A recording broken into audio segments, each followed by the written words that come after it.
Yo, guys. Happy New Year. Welcome back to the Angry Blerd podcast, where I will be talking about everything nerdy that has caught my eye this week, which, once again, isn't a lot because it was the beginning of a new year, so everybody was taking downtime like, okay, guys, ain't shit popping off. We're just going to reveal all this shit like the week after New Year. So I hope you guys enjoyed your New Year's Eve and your New Year's Day. I didn't because I had to go to work and I also got some food poisoning. So I just ended up staying home, sleeping in the bed, hoping that, I didn't end up with explosive diarrhea. Just a little bit of vomiting, but, still wish I would have went out. Anyway, let's go ahead and get into the very few stories that I have. So, a video game that I cannot find on PS4 because they did a remaster. It was originally on PS3.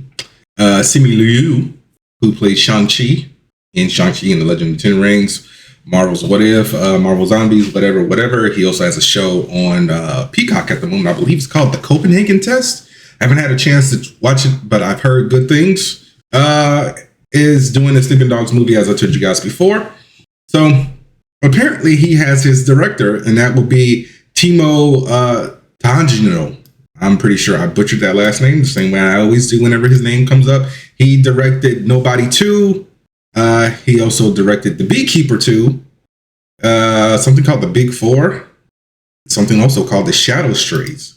Trying to see what else have I seen that he has done.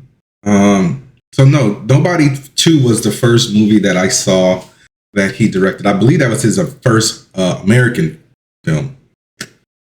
So yeah, The Big Four was released via Netflix in Indonesia. Made The Devil Take You, also Indonesian film, so I'm guessing he is Indonesian. Yep. I don't remember that much about Sleeping Dogs, the game, because that game is, a decade and some change old. Let me actually look how old this game is. I really wish I could find the physical edition, but I can't. So I'm like 2012. So that game is 14 years old. So yeah, it's on Mac. Okay, I might have to see if I can download that if it's still on the Mac store. But yeah, it was like the only game that Square Enix did. Like, I think it was like the first game outside of the realm of like Final Fantasy and Kingdom Hearts that they did. Like this was like, I don't think it was the first. I think it was the second, because I think the Tomb Raider reboot the first one came out before this, if I am recalling this correctly. But yeah, the game did good. So this was actually supposed to be a soft reboot to the True Crime franchise. I don't know if you guys recall that. True Crime Streets of LA, and I don't remember what the second one was called. But the first one you played as an Asian cop in LA, the second one you played as a black cop. But yeah, so hopefully it's good. I just recall, that this game takes place in China, and if you don't play any games that are based in other hemispheres of the world, you will fuck around and drive on the wrong side of the road, as I did multiple times. Even though, game tells you, get on the left side of the road. Nope, still driving on the right. America, right? Okay, next story. So, a little bit of sad news, but not necessarily sad because, sometimes people get busy, and that's a good thing. Danny Ramirez, who played, I believe his name was Manny on The Last of Us, will not be returning for season 3. And that is due to scheduling conflicts. So HBO is going to have to replace him. At first, when I saw this, I thought it was Diego Luna. I'm like, Tommy's got to get replaced. But no, it's Danny Ramirez. So no update on who's going to be recasting him. And a lot of people are speculating that, he is the scheduling conflict in question might have something to do with Avengers Secret Wars or Doomsday. But Secret Wars is done shooting, so probably Doomsday, or it's possibly another Top Gun movie, because we are supposed to be getting a third Top Gun movie. Never saw any of the Top Gun movies. They are on my watch list on Paramount Plus. It's just one of those things that I'll get to it when I get to it. I mean, the first one came out in like, what, 85, 86? Something like that. So yeah, I've never been a fan of Top Gun. Let me actually, when did the first Top Gun movie get released? 86, bro. I was, 3 months old. This movie came out May 12th. 2.5.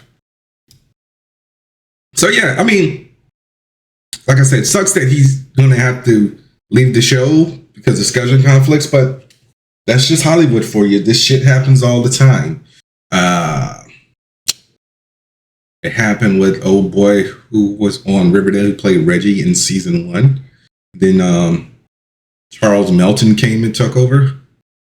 Was it Charles Melton?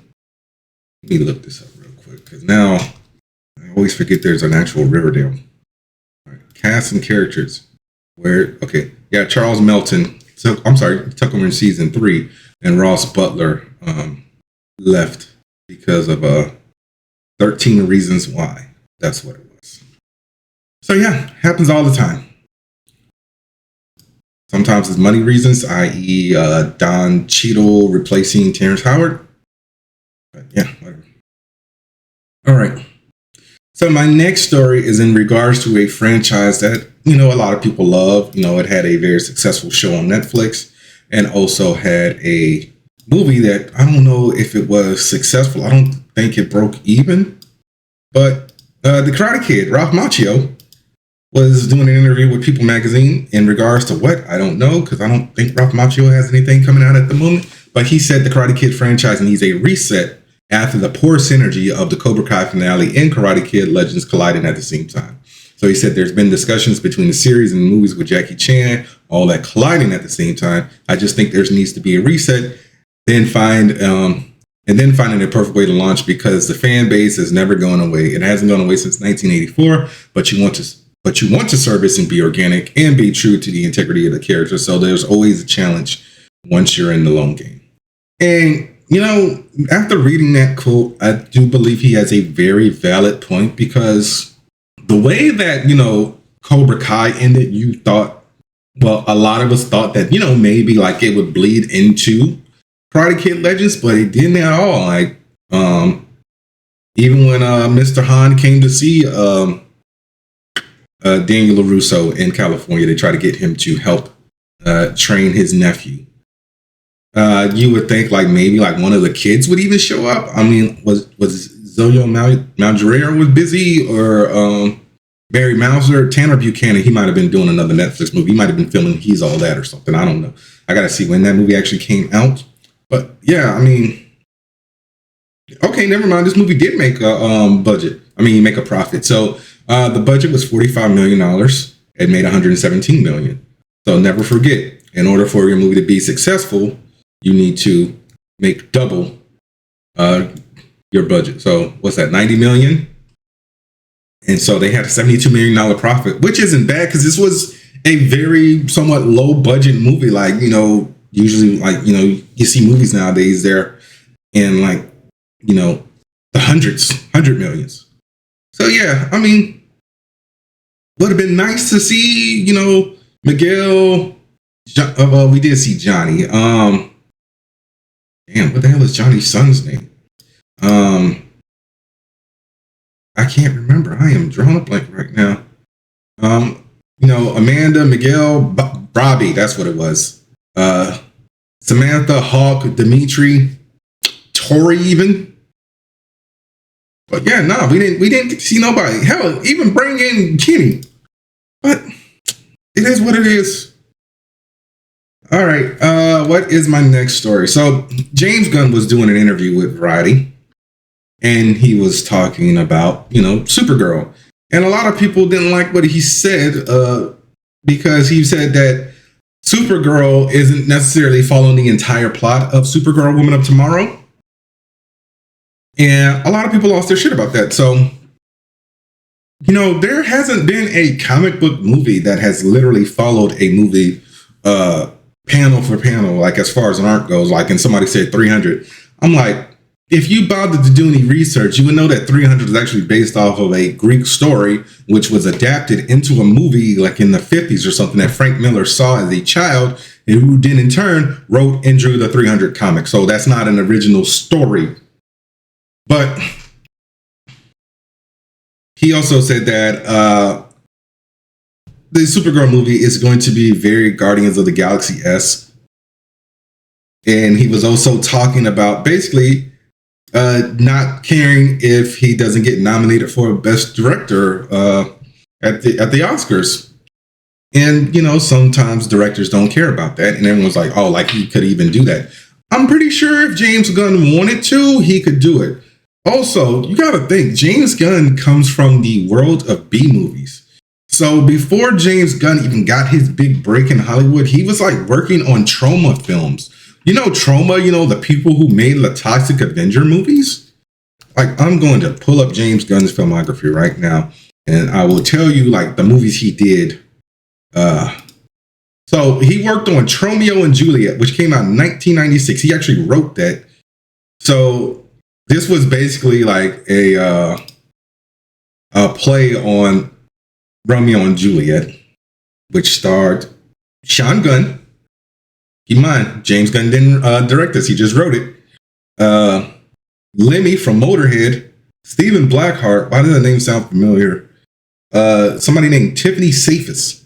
All right. And after that, he did something called The Specials, which was directed by Craig Mazin, you know, showrunner of The Last of Us. Stars James Gunn in it. Thomas Hayden Church, Rob Lowe, Jamie Kennedy, Judy Greer, Sean Gunn, Pageant Brewster. This came out in 2000, so this might be like kind of like a spoof movie or something. I don't know. But his big break, more or less, was Scooby-Doo, which came out in 2002. But then he wrote Dawn of the Dead and then Scooby-Doo, Monsters Unleashed. Then he started directing in 2006 with Slither. So, like, looking at his filmography, it's like, if he wanted to do, like, some type of prestige art house movie, I'm pretty sure he can do it. Everybody acts like, you know, Wes Anderson and Paul Thomas Anderson are the only film bros that can do that. Like, even Nolan doesn't do prestige movies. Like, the closest prestige movie he might have done is The Prestige, which, once again, isn't an original concept. It's based off of a book written by Christopher Priest, who is a comic book writer. So, yeah, I mean, you just can't please everybody, because then they're going to like, oh, especially the Snyder Bros. The Snyder Bros, like, loved this post on Twitter. Like, I'm going to go and look at some of the comments, because I was just like, bro, y'all just need to give it up, okay? Zach got fired. Okay? He got fired. End of the day, that's all it was. They hit him with the good old Vince McMahon. You're fired. All right, but where is this post? Yes. Did I not save it? Could have sworn I saved it, but I guess I didn't. Anyway, I didn't save it, guys. Sorry. Let me see if I can actually find it real quick. I'm going to discussing the film. Easiest thing for me to do. Log into my Twitter as opposed to the podcast page. And look at the dumb film bro who said something. Yeah, never responded. Yeah, exactly. Shut the hell up. Somebody said, basically, Gunn is seeing she's not like most girls and posted a photo of Sid, like, dressed as Supergirl. We don't want another Guardians. James Gunn taking creative liberties with Supergun. James Gunn might be washed. Not gonna lie, I don't know what happened. Who still reads comics? A lot of people do. Every DC movie is going to be like Guardians of the Galaxy, Guardians of the Galaxy Volume 7, Space Fantasy, Supergirl sounds like fun direction. Hopefully Alcott gets to explore Kara's humor amid the heavier themes from Woman of Tomorrow. The image makes me think of classic sci-fi covers. Responding to some idiot. So yeah, I mean, what are you going to do? You can just not go watch the movie. But yeah, there's never been a comic accurate story. Like even Captain America Civil War took liberties, because I highly doubt that Marvel was going to release a movie with a bunch of C-dealers characters chasing down some villains in America, and one of the villains blows up a school that kills like 600 or some people, a majority of them kids. All right, what is my next story? Like I said, guys, very slow week. All right, I'm going to do some trailer reactions. So let's go ahead and start this trailer for Wonder Man, starring Yahya Abdul-Mateen, Ben Kingsley, and the guy who played the president of John Napar in Superman. You got this, man. You just gotta go out there and crush it. All right. Okay, so he already has the powers. It's this Trevor. He used to be an actor. we know about the man, right? Pretty sure he used to be a terrorist. And he wants to. This is intense. Let's not give him any strange energy to pick up on. We both have a lot riding on this, Simon. Why would you say that? Come in. Why does she look familiar? Mr. Kovac will meet you in the living room. Amazing. This is Von Kovac. There he is. Yeah, he's the director. Fighting superhero fatigue. Not exactly what we'd expect from an Oscar-winning director. This is the role. It's everything. If I get this close and I miss, I'm gonna need you to sign this to confirm you don't have superpowers. yeah. So yeah, that's the thing about this show. I need to be in They this don't want role. anyone with powers, but apparently he has the I was powers. born to play this character. Acting is the sum of everything you've experienced. The joy, sadness, loss. I feel like he might crash out in this series, and him breaking the table might verify that. I'm sorry, Kitchen Island. The Department of Damage Control considers Oh, this Simon Williams an motherfucker. extraordinary threat.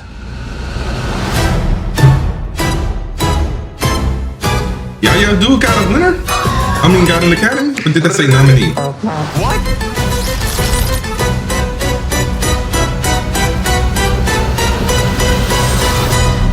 Are you gonna use super speed or what? I'm gonna use my car, Trevor. Does that mean you do or do not have super speed? Let's go.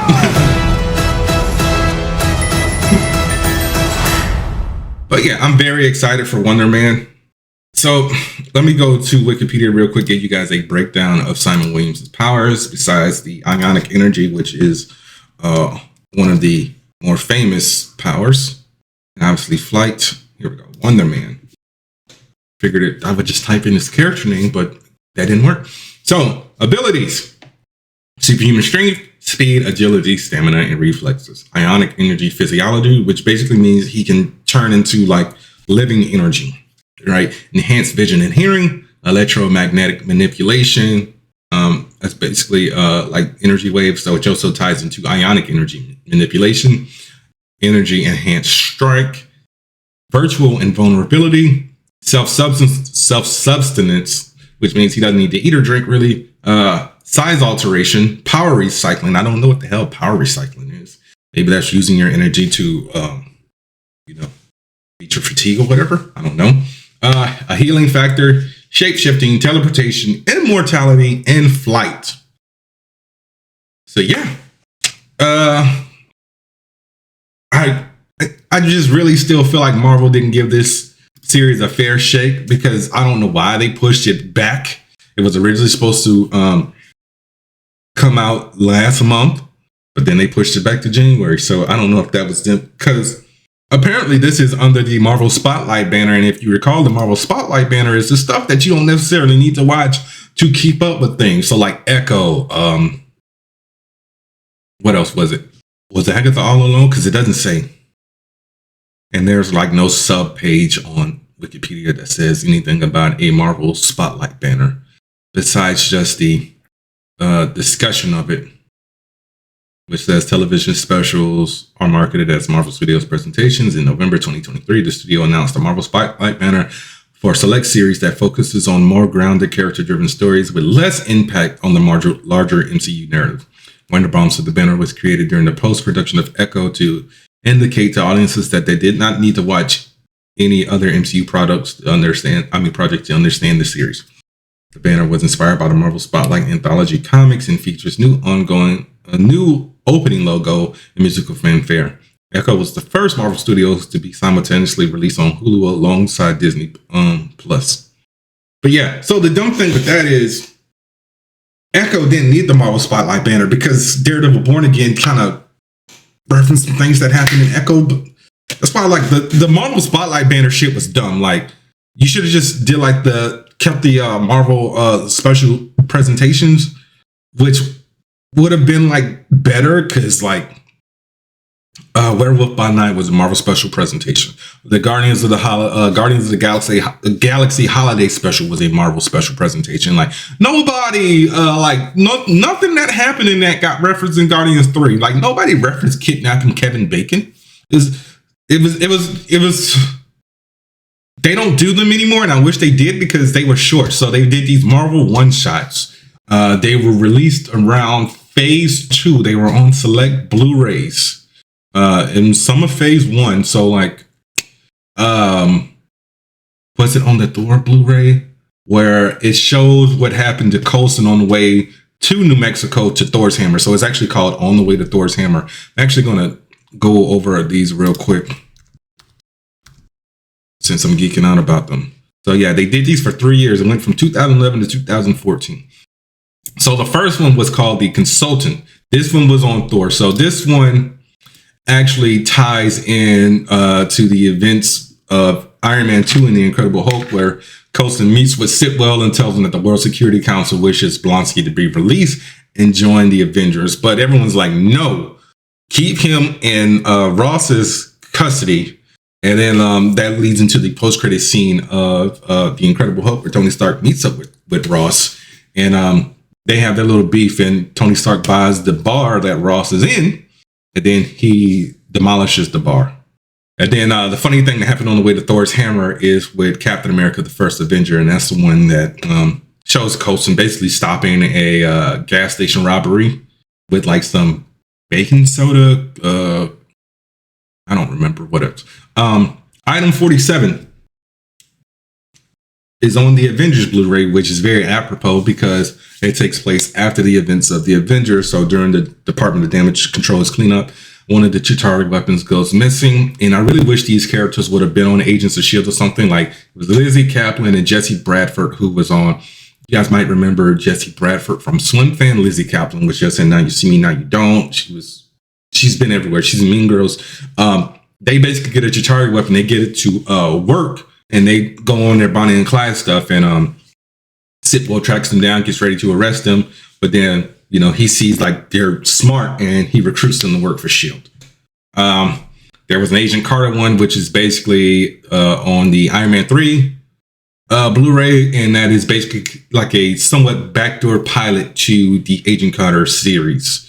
All Hail the King is on Thor the Dark World, which is obviously the after effects of Iron Man 3, where Trevor Slattery is arrested, and then, the actual 10 Rings come and get him, and we see he's in the same prison with Justin Hammer. So yeah, these were all good, and I really wish they would have did these again. They kind of sort of brought them back with the Team Thor stuff that Taika Waititi did, was explaining where Thor was during the events of Civil War. And those it's a 3-part series. So it's Team Thor Part 1, Part 2. Part 1 is on Civil War, Part 2 is on Doctor Strange, and Team Daryl is on Thor Ragnarok. So yeah, I'm gonna take my break. Y'all can listen to this Dubby ad, and I will be right back. This episode is brought to you by Dubby. Dubby gives you focus and energy without the crash and jitters. It has no sugar, fillers, or artificial dyes. Mix 1 packet or scoop into 8 or 12 ounces of water. Stir or shake well.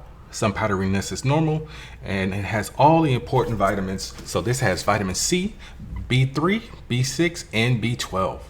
And it's made from coffee fruit extract. So drink it and go conquer a task, and go to Debbie.gg and use my promo code AngryBlerd10 at checkout to save 10% on your order.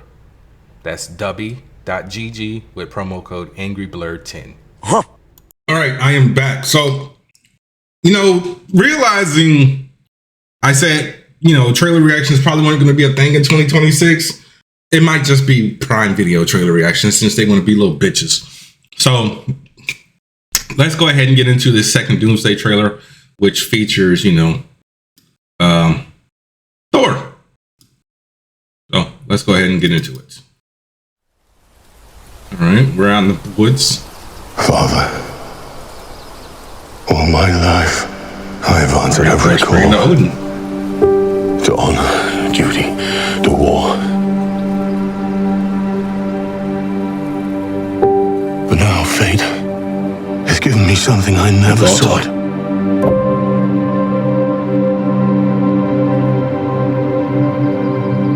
A child. A life untouched by the storm. Lend me the strength of the old fathers,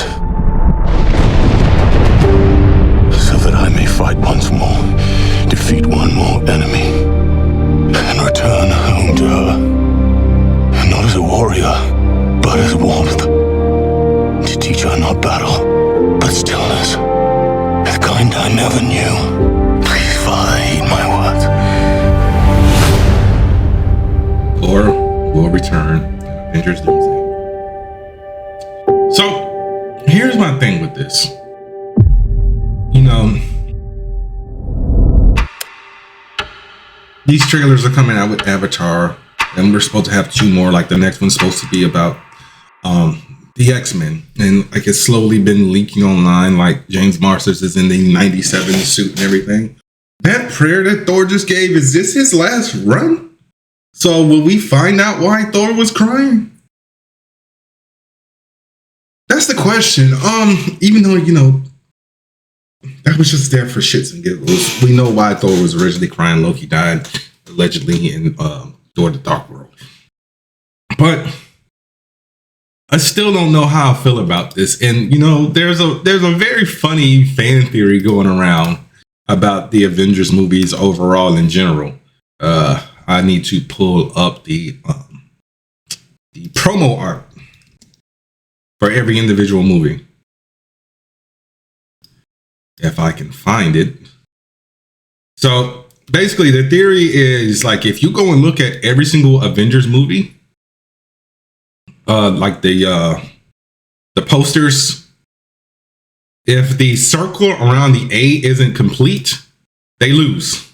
And I'm going to see if this is legit. So the first Avengers movie is completely, it loops into the V. So they obviously won that one.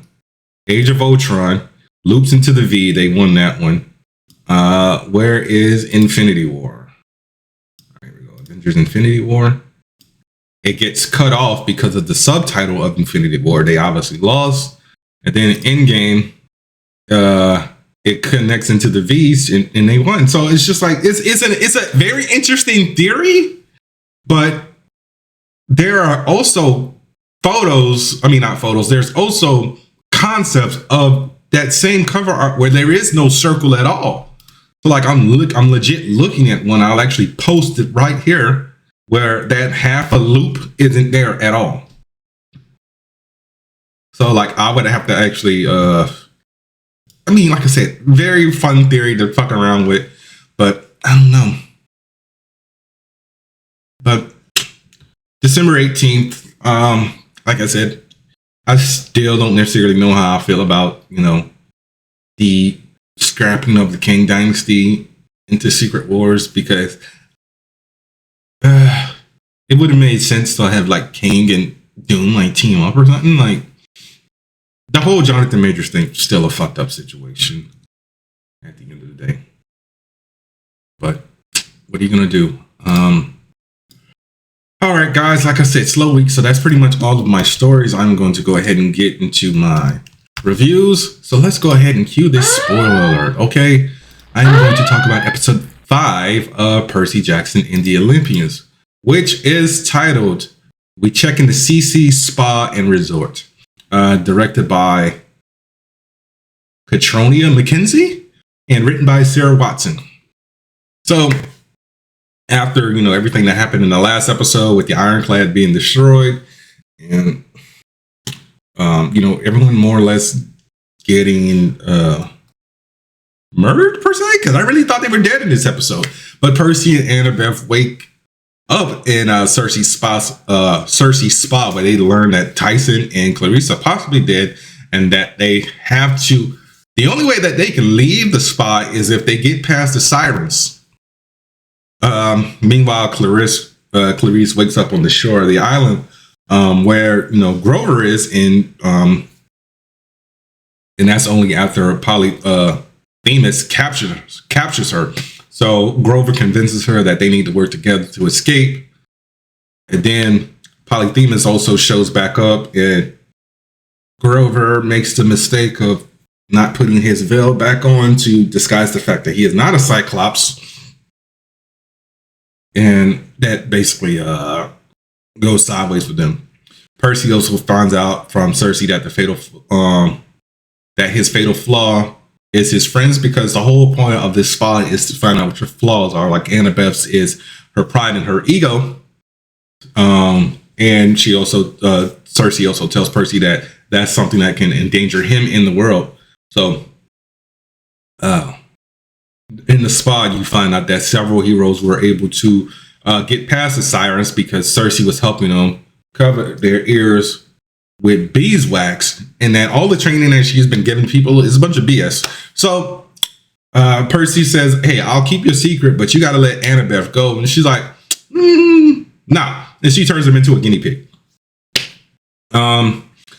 Polyphemus actually tricks Cersei into coming out of hiding by using his voice mimicry, and plans on using Clarice and Grover as bait, because he also reveals that, hey, I might be a Cyclops, but I'm not as dumb as you think. Just because, I'm very nearsighted, that don't mean that I don't have good fucking ears. So, Grover, I've been hearing you and Percy, in your little dream space, coming up with plans and whatnot.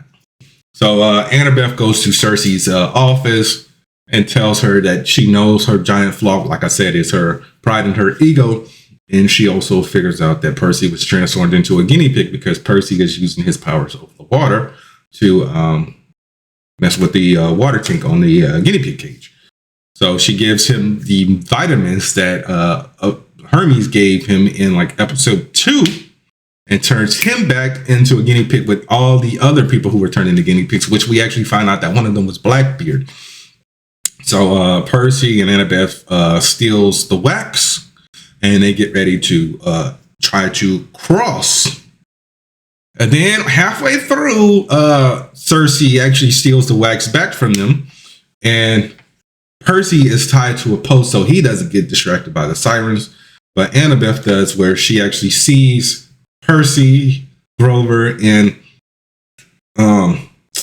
what is that kid's name? What is his name? I cannot remember his name. Luke, trying to, be friends or whatever, but it's all an illusion.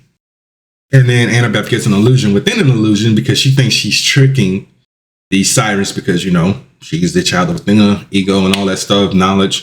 But then she sees Athena comes, saves her from the sirens, but that's the actual illusion. Percy is able to untie himself, but he ties a rope to himself to the boat, gets off, gets Annabeth, and they make it away from the sirens, and then they arrive to Polyphemus' island. So I like this episode. Like I said, my only issue with this show is there's no consistent runtime whatsoever. Like the last episode was 30-something minutes. This one was just under 45. And sometimes I just feel like you can flesh out the story a little bit more if you have a consistent runtime. But that's the problem when you have shows that just go straight to streaming. Like, your shows can be long, your shows can be short. It's like WWE right now on Raw. Since they're on Raw, they don't necessarily have a start time and an end time, but they also air in certain countries where Netflix isn't available yet. So they still try to keep it under 3 hours. Like Raw now is usually 2.5, 2:45, 2:22, something like that. But I really wish this show was a good solid 45 minutes long. Like the HBO shows, but everything can't be prestige TV like HBO. But yeah, I thoroughly enjoyed this episode, and I think we only have 3 more episodes of the season, if I'm not mistaken. Yes, we do. All right, so let's go ahead and get into Stranger Things. So this is the series finale, episode 8, The Right Side Up, written and directed by the Duffer Brothers. So after, we come up with a plan, to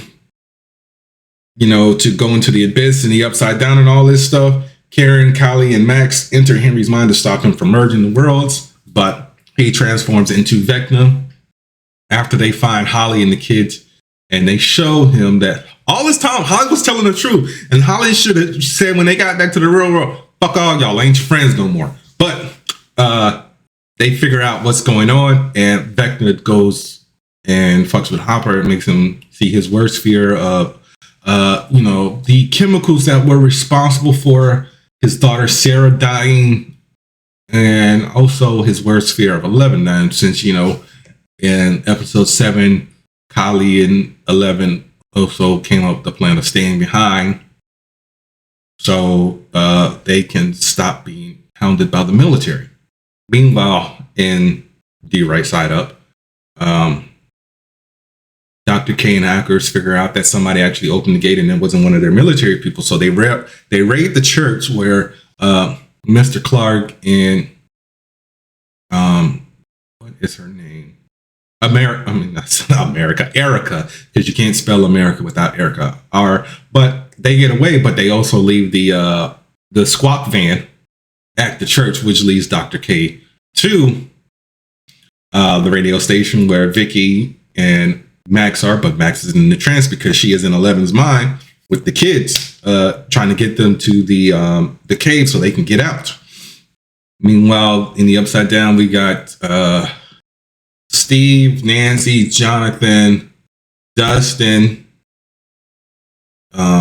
Lucas, Will, Joyce, and Robin, waiting for the Abyss to get to a certain level on the radio tower. It gets there, but 11 isn't able to stop Vecna in time, so it pretty much collapses, and Steve almost dies. They actually have us think Steve dies because he falls off the tower and it fades to black, but then boom, Jonathan saves our boy. So yeah, duffers, don't ever give me anxiety like that. And I've been seeing the videos on Instagram of everyone in the theater. Shout out to Netflix for making $25 million for a 2-day event. By the way, trying to fucking lower everything to 17 days. That makes no fucking sense. Sometimes people can't go to the movies. Anyway, they make it into the Abyss, and Will reconnects with Vecna's mind because he stops Vecna from chasing the kids because he gets over his fear of the cave, which ties into the play of the first Shadow, of where he was first infected. And after the guy shoots him in the hand, the mind flayer literally takes him over, and he kills the scientist. Good old Henry Crusoe fashion, pops his eyes out.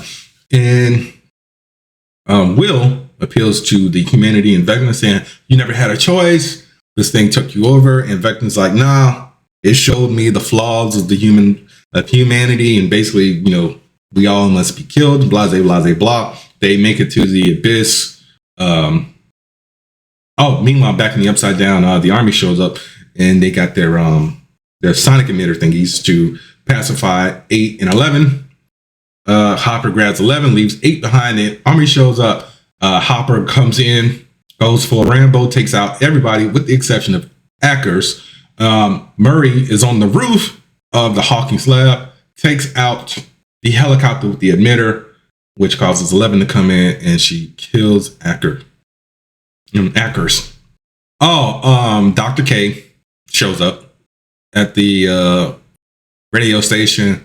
Vicky and Max are hidden in a wall, but then eventually they get found out and they find the blueprints to the plans. It's like, yo, destroy your plans once the plan is executed. Okay, once everybody knows what's happening with the plan, destroy it. Nah, they left that shit right there on the projector. So Dr. K knew what was up. They all get to the Abyss, and you actually find out that the mind flayer is actually still alive as opposed to just being like a dead spider, which we've seen multiple times. 11 goes into the Abyss by doing her training, her super jumping and whatnot. Gets into a fight with Vecna. Meanwhile, Nancy, Jonathan, Steve, Robin, Dustin, Lucas, Will, and Joyce are all fighting the mind flayer. And Will is controlling Vecna, so 11 will have a little bit of a advantage. She impales Henry into one of the spikes inside the mind flayer, and Joyce chops off Vecna's head. They get the kids, they get out of the abyss, they set the bomb to blow up the Upside Down, they make it back through the gate, the portals, when they get out, Army's right there waiting for them. 11 stays behind, talks to Mike one last time in her mind space before the Upside Down goes belly up. And then we jump forward 18 months to 1989. Robin announces on the radio that Hawkins is recovered and that, the Army is going. Max, Lucas, Dustin, Mike, Will all prepare to graduate. Mike is obviously reluctant to go because he is still grieving the loss of 11. But Hopper gives him a speech about, being in two places of being stuck in your anger and despair and loss, or, accepting things and moving on. Dustin, who is the class valedictorian, gives a speech in honor of Eddie Munson, because if you go back and rewatch episode 1 of season 4, Dustin honors Eddie by saying, he was going to give the principal the bird, which he did, snatches diploma, which he did, and runs off and rips off his sash and shows the Hellfire Lives shirt. We also get Jonathan, Nancy, Steve, and Robin meeting back at the Squawk to remember all the memories they had, and they talk about their current lives. So Steve is a baseball coach, helping younger kids, including Derek, who is the catcher on his team. Robin is now a college student. Jonathan is studying a filmmaker at NYU and making a film about anti-capitalism. Nancy dropped out of college after getting a job at a newspaper. So they all acknowledge that nothing will ever be the same, but Robin says, I don't remember who said it, but they all agreed that they should get in touch once a month and meet up. Wherein Robin comes up with the idea, hey, let's meet up in Philly, since that's kind of like in the middle of where we all are, because our uncle owns a cabin. Joyce and Hopper finally make it to their date to Enzo's, which they were talking about since like season 3, when she stood him up to go talk to Mr. Clark about magnets. And he proposes, and he's like, we can actually leave Hawkins since there's nothing really holding us here anymore. So they go to Montauk, New York. The guys have their final campaign where they talk about everything in the guise of their characters. It's like, what's going to happen now? And, Mike, being the storyteller, says that, they all, live their lives happily ever after. I don't remember what the characters are, but basically Dustin goes to college full time, but still makes time to hang out with his friends. Max and Lucas finally have their happily ever after. They go on their date to the movies finally, as they were talking about in season 5 with the drawing and everything, when they were in the attic. Mike becomes an author, and Will goes to San Francisco and meets people very much like him. And they talk about the Maiden of Might, which I believe she was called, which was the character that was low-key inspired by 11. Like, what was her happy ending? And Mike comes up with the story that, Callie used her last bit of energy that she had after being shot to trick everyone into believing that 11 had sacrificed herself in order to disappear, but they don't know if it's the truth or not. But they decide that, this is a better ending than what she could have had. Then Karen calls them all up for dinner. Then, they put their books away. And then that stuff shows us the next group of kids getting ready to start their own D&D campaign. So Holly, Derek, and 2 of Holly's friends. And that was it. Honestly, not even gonna lie, like, this finale was good. I got goosebumps a lot of the times watching it. Also got a little bit teary-eyed with Hopper's speech, just because it reminded me of 2020 and a lot of the shit I went through. But I really need to stop talking about this right now. I'm getting a little teary-eyed right now thinking about Jessica. Fuck. But yeah, 10 out of 10 for me for this entire series, man. Like, a lot of people were complaining about dumb shit like, oh, we didn't get to see the military leave. Is it really necessary to see the military leave? You know why they were there. They were there for 11. They just saw 11 die. So boom, they left. Oh, what about Robin and Vicky? Oh, so now y'all care about gay people, despite the fact that a lot of people review bombed episode 7 because of Will's coming out speech. Oh, well, you know, we don't know if 11 is alive or not. That's the point. That was the whole point. Will said this is what he hopes happened. God damn, you can't please anybody. It's like, yo, how about y'all go fucking write a TV show? How about that? Okay? Shit. Anyway, I'm going to talk about Anaconda now. Written and directed by Tom Gormican, also co-written by Kevin Edmond. Stars Jack Black, Paul Rudd, Steve Zahn, Dwayne Newton, Danielle Melchior, and Selton Mello. All right. So, Jack Black plays Doug. Paul Rudd plays Griff. Steve Zahn plays Kenny. Dwayne Newton plays Claire. Danielle Melchior plays Anna. Selton Mello plays Carlos, who is the snake handler. So Doug and Ronald, aka Griff, Kenny, and Claire are all childhood friends who are basically at the point where they're like, life sucks. But then Griff reveals that he has bought the rights to Anaconda and he wants to remake the movie since they used to make movies as children. And Griff's also working in LA, by the way, as a extra in TV shows.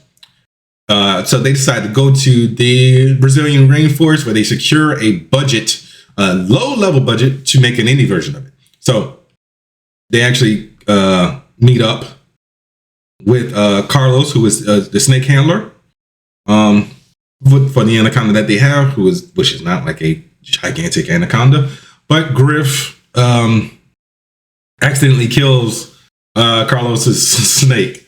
So Carlos and Griff go into the rainforest to find a replacement, but Santiago, aka Carlos, his name is Carlos Santiago Pereira. So Santiago is actually attacked by an anaconda. And meanwhile, we also get a backstory on Anna, who is a woman who claims to be going after illegal gold miners.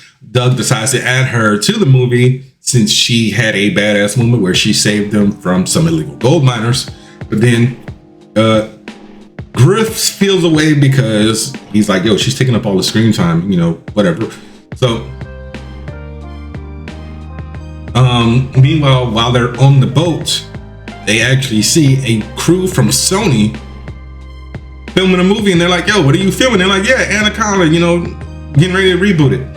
Because, you know, there's nothing original anymore. So that causes Griff and Doug to have an argument about Griff lying about buying the rights to Anaconda. And so Griff gets fired by Doug, so he leaves. And he's like, yo, I'm just going with the crew who's actually filming the movie. But they're all dead. And then they were obviously killed by a giant anaconda. Meanwhile, Kenny and Claire want to go back to get Griff, but Anna's like, nah. And you find out that Anna actually is an illegal gold miner who's on the run from the police. And the people that were chasing him were actually the police, but Griff fucks around and shoots the officer in the leg as he's getting ready to arrest Anna because he assumed that she was a villain because he doesn't have the whole download of her being a gold miner. Anna kills the cop, holds the crew at gunpoint, says, you know, get all this gold for me, load it back on the boat. But then an anaconda comes out of nowhere, kills her. They are all stuck in the desert, in the jungle, getting ready to make their way back to the boat. Then the anaconda comes out of nowhere and grabs Doug. Kenny, Griff, and Claire later find his body. And then they're like, okay, he's dead, because Kenny checks his pulse, doesn't find any heartbeat or anything. They're like, okay, we're just going to use him as bait because this is what he will want. So they find a pig as well and ties it to him and put a dead rat in Doug's mouth. But then Doug wakes up and realizes, like, yo, what the fuck? So he's running with a pig that was also rendered unconscious on his back, which wakes up and starts flailing about. Anaconda grabs the pig off of Doug's back. They all come across the destroyed set for the Anaconda reboot, and they come into contact with none other than Ice Cube, who is like, yo, man, I gotta go find J-Lo and what is the name of the guy who played Money McFly before he got fired? Eric Stoltz. And so he gives them a flare gun. He's like, yo, I got some pyrotechnics set up that we were going to use for like the big finale. Y'all can use that. They kill the Anaconda. They take a selfie with Ice Cube, and they make it back. They show their Anaconda film. They get hit with several cease and desist by Sony. Claire and Griff get married. Doug shows up. Doug gets a visit from J-Lo, who actually says, you know what? I liked your bootleg indie movie, and I want you to shoot the reboot, which causes him to pass out. So, we also found out that Santiago is still alive in the rainforest, so he didn't die either. All in all, I enjoyed this movie. I laughed at, almost every single moment. It starts a little slow, but then like a good half hour into the movie, it starts to pick up, and you find out everything about Anna's character. Danielle Melchior's character. Fucking bug. But yeah, I thoroughly enjoyed the movie. I highly recommend you go see it. 9 out of 10 for me. Like I just said, like the first half hour was very, very slow, but I thoroughly enjoyed it. So yeah, check out Anaconda, guys. So that was another episode of the Angry Blerd podcast. Be sure to rate, review, subscribe, tell a friend to tell a friend. Go to w.gg, promo code AngryBlerd10 at checkout to save 10% on your first order, excluding any Crunchyroll licensed products. So no Solo Leveling stuff, no Chainsaw Man stuff. I don't make the rules, guys. I just use the promo code. All right, so I will see y'all next week with possibly the third trailer for Avengers Doomsday featuring the X-Men, because like I said, these are coming out every week. The week after they're shown in theaters, because Thor was last week around Christmas. X-Men is this week, so next week, and then we'll probably get like the Doom trailer in 2 weeks on YouTube. But yeah, guys, bye. Surprised I was able to milk this for like almost an hour.